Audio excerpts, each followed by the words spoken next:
Okay, Assalamualaikum warahmatullahi wabarakatuh. Thank you very much for the moderator who has given me the time to speak here. At this good occasion, ladies and gentlemen, I would like uh, to present my research with my team entitled Critical Discourse Analysis on the News about the Prohibitions of Wearing Masks in the Online Media, newsdetik.com.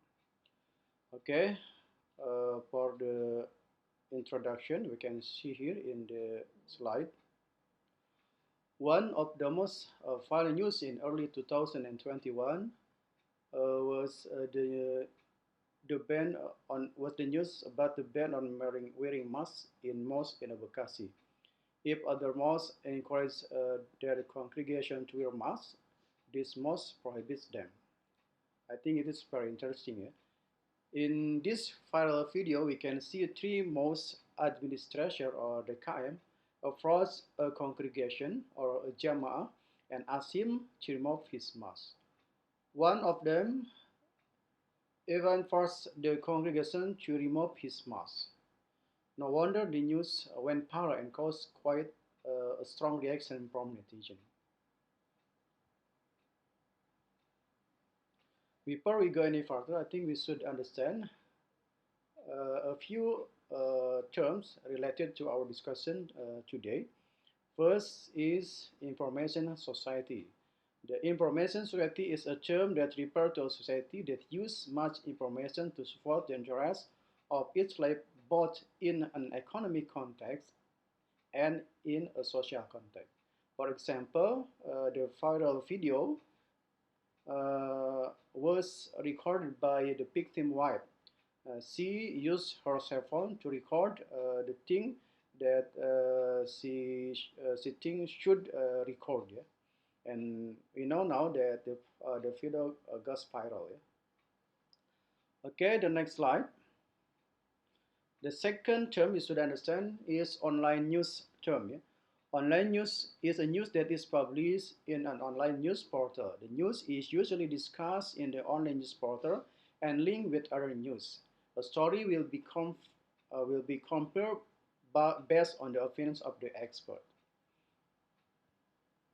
And then other news portal even provide discussion forum for the reader's story. This discussion is usually facilitated in the form of a common column or a discussion forum.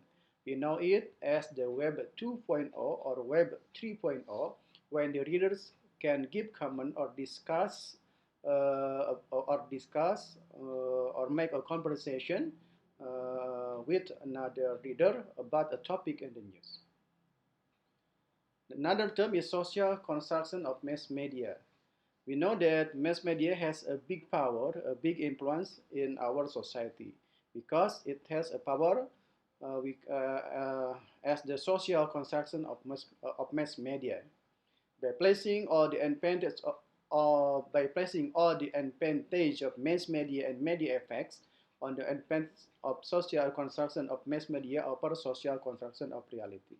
So from this paragraph, we can understand that the media has a power to make social construction. However, the simultaneous process described does not work suddenly. The formation of the process goes through several critical stages, namely the stage of preparing construction material, the construction of distribution stage, the formation of reality construction, and the confirmation stage. There is a very famous theory from Van Dijk. It's called Van Dijk critical discourse analysis. Discourse by Van Dijk is described as having three dimensions of structure: text, social cognitions, and social context. The sense of Van Dijk's analysis is to combine the three dimensions of discourse into a single analysis.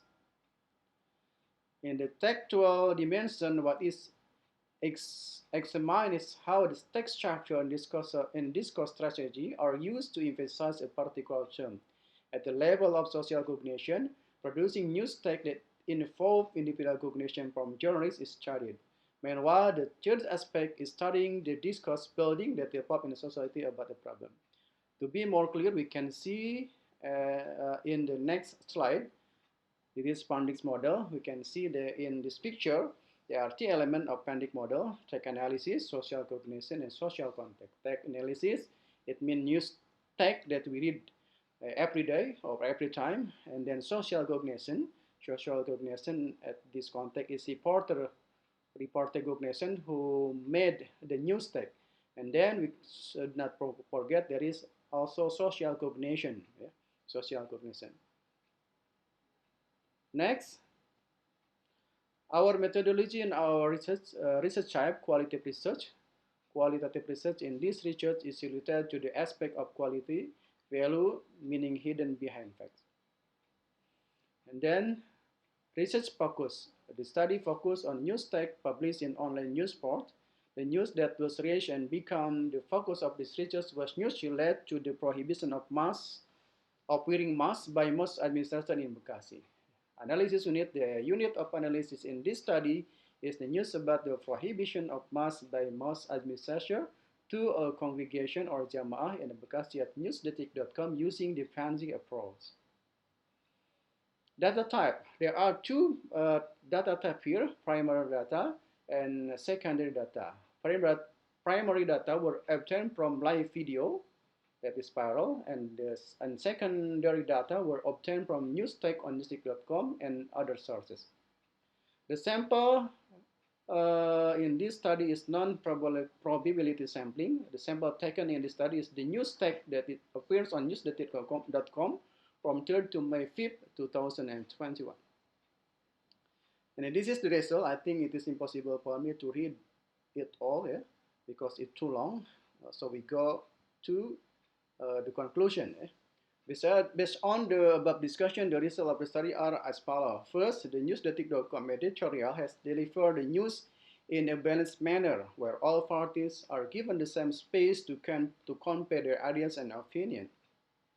And the second conclusion, the newsdetik.com editorial has also revealed the news that starts from this period to its completion, not leaving it hanging without an ending. The news closed with a happy ending where the warring parties have agreed to resolve it amicably. In this context, newsdetik.com has performed the ideal function of the press as a social counter. Okay, I think this is the end of my presentation. Thanks you very much for attention. Assalamualaikum warahmatullahi wabarakatuh.